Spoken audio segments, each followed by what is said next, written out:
अस्सलाम वालेकुम नाज़रीन, मज़ीद वीडियो के लिए चैनल को ज़रूर सब्सक्राइब कर लें और साथ में बेल आइकन को भी लाजमी प्रेस कर दें।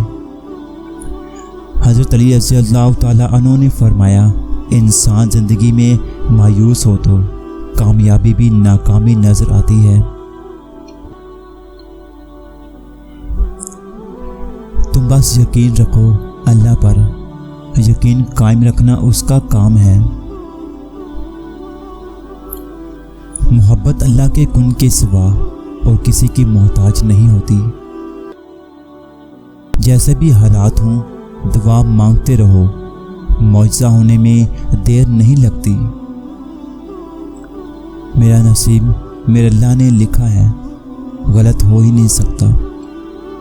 इखलाक भी रिज़्क़ की तरह है, इसमें भी कुछ लोग अमीर, कुछ गरीब और कुछ तन्हा के मुफलस होते हैं। जो इश्क अल्लाह से किया जाता है उसका कोई मोल नहीं होता। जब रब की तरफ से कुन होगा फिर कोई दुआ फ़याकुन से महरूम नहीं रहेगी।